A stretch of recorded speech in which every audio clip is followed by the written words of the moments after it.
सुबहान अल्लाह। शुहदाए बदर वो शख्सियात है कि अल्लाह ताला फरमाता है लक़द नसरकुमुल्लाहु बिबद्रिन व अंतुम अज़िल्ला।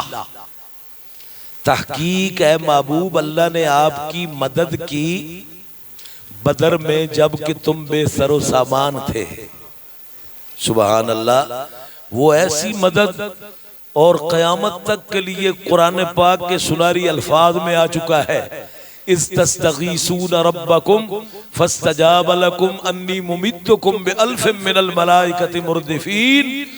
हुजूर के साथ अल्लाह ने वादा किया हुआ था और हुजूर सल्लल्लाहु तआला अलैहि वसल्लम 313 सहाबा, उधर 1000 का लश्कर है और वो 1000 का लश्कर भी अपने आप को हक समझ के ना बदर में आए थे, जिसको अल्लाह कुरान में फरमाता है कि उन्होंने खाने काबे का गुलाफ पकड़ कर कहा था इन तस्तफ्तिहु फक़द जाअकुमुल फथ व इन तंतहु फहुव खैरुल लकुम।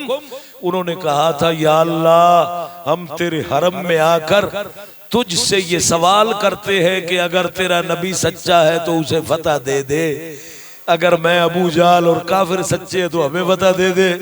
अल्लाह ने फरमाया अगर तुम रुक जाते ना, अगर रुक जाते तो हो सकता है तुम्हारे लिए कोई भला सोचा जाता। अब तुमने मुंह मांगा, हक का फैसला मांगा है ना, मुंह मांगा, तो फिर लियुहिक्कल हक्का व युबतिलल बातिला वलौ करिहल मुजरिमून।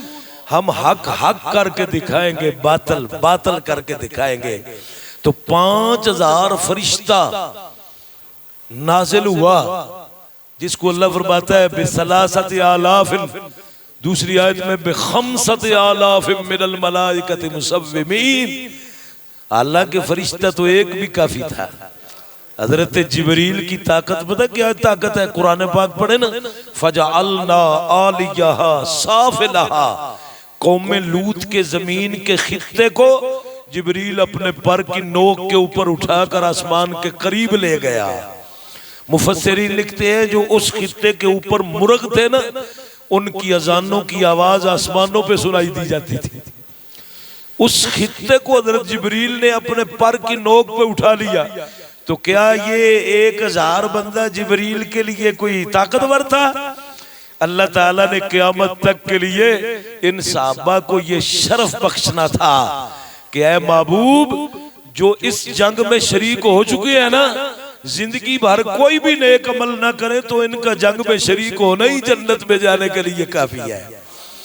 और फिर देख लो कुरान पाक में ये वाकया भी जो है ना, हुजूर सल्लल्लाहु तआला अलैहि वसल्लम आप मदीना तैयबा में तशरीफ फरमा थे, तो एक हातिब बिन अबी बलता था, वो जंगे बदर में शरीक हो चुका था। एक औरत आई मक्कातुल मुकरमा से भीख लेने के लिए, तो हातिब बिन अबी बलता का सारा खानदान जो था ना, वो मक्का शरीफ में था। ये कुरान पाक में मौजूद है जो मैं आपको बयान कर रहा हूँ। तो हातिब बिन अबी बलता ने ना उस माई को एक रुक्का भी दे दिया।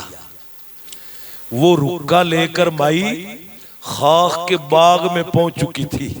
इधर हजरत जिब्रील आ गए और सरकारे दो आलम ने हजरत अली उल मुर्तजा शेर खुदा को बुलाया, बुलाकर फरमाया कि ऐ अली जाकर ना अपने साथी ले जा और खाक के बाग में ना तुझे एक माई मिलेगी, उसके पास एक रुक्का है, रुक्का, वो रुक्का उससे लेकर आ, है उसके पास, इनकार करे तो उसको मार कर भी जबरदस्ती लाना पड़े ना तो वो रुक्का लेकर आ।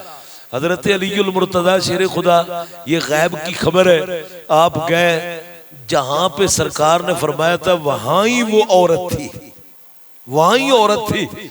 तो आपने जाकर फरमाया रुक्का निकाल। वो कहने लगी मेरे पास नहीं रुक्का, उक्का कसम उठा गई। हजरत अली रज़ी अल्लाह ताला के साथ जो साथी थे ना, वो कहने लगे अली देखे कसमें उठा रही है। आपने फरमाया तुझे नहीं पता मुझे रसूलुल्लाह ने कह कर भेजा है, ये तो हो ही नहीं सकता इसके पास रुक्का ना हो। हुजूर की ज़बान अक़दस से निकला हुआ लफ्ज़ वमा यंतिकु अनिल हवा इन हुवा इल्ला वह्युन यूहा। तो जिस वक्त हजरत अली रजी अल्लाह तआला ने तलवार खींची ना, फरमाया गर्दन उड़ रही है नहीं तो रुक्का निकाल। उसने जूड़ा खोला और रुक्का निकाल कर हजरत अली को दे दिया। हजरत अली रजी अल्लाह तआला अन्हु आप जब आए ना मदीना तैयबा, तो सरकार ने उस हातिब बिन अबी बल्ता को बुलाया। असल बात जो आपको मैं बताना चाहता हूं, जब आपको बुलाया ना, बुलाकर ना सरकार ने पूछा है ये तू क्यों तूने ये रुक्का दिया है मक्के वालों को, यानी फतह मक्का के मुतल्लिक खबर थी, ये राज था जो फाश किया था। तो हजरत हातिब बिन अबी बल्ता अर्ज करते, या रसूल अल्लाह, अल्लाह की कसम आज तक मैंने कोई भी इस्लाम के खिलाफ अमल नहीं किया, लेकिन मेरे वहां पे सारा खानदान था, मुझे पता तो था कि फतह मक्का तो होना ही होना है। तो या रसूलल्लाह मैंने तो ये इसलिए किया है कि उसका जरा लोग ख्याल करेंगे। इतनी बात हो रही थी, हजरत उमर बिन खत्ताब जलाल में आ गए। बात सुनाने वाली ये है, जब जलाल में आए ना, उन्होंने अर्ज किया रसूल अल्लाह मुझे छोड़े, मैं इसकी गर्दन उड़ाना चाहता हूं, इसने इस्लाम का राजवाज किया है। तेरे और मेरे महबूब ने क्या फरमाया? हुजूर ने फरमाया उमर इसको छोड़ दे, ये बदर में शरीक हो चुका है। सरकार ने फरमाया इसको मारना इसलिए नहीं कि ये बदर में शरीक हो चुका है। तो पता चला बदर के अंदर शिरकत, अल्लाह ने कुरान की आयत नाज़िल कर दी, ला या अय्युहल्लज़ीना आमनू ला तत्तखिदू अदुव्वी व अदुव्वकुम औलिया।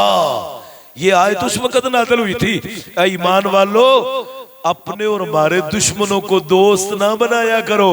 यानी हातिब बिन अबी बल्ता के इस रुक्का उस औरत को देने के की वजह से अल्लाह ने ये पूरी सूरत मुमतहिना ये नाजिल फरमाकर बता दिया। और इससे साबित हुआ कि जो बदर में शरीक हो चुके हैं ना, अल्लाह ने उनके लिए जन्नत ऐसी वाजिब कर दी है कि अगर उनसे गलती भी हो जाए तो बदर में शिरकत की वजह से अल्लाह माफ कर देता है। तो मेरी दुआ है ये मुख्तसर सी हाज़री जो जिन्होंने एहतमाम किया है, अल्लाह उनको इसका पूरा अजर अता फरमाए और अल्लाह हमारे गुनाहों को मुआफ़ फरमाए। व आखिरु दावाना अनिल हम्दुलिल्लाहि रब्बिल आलमीन।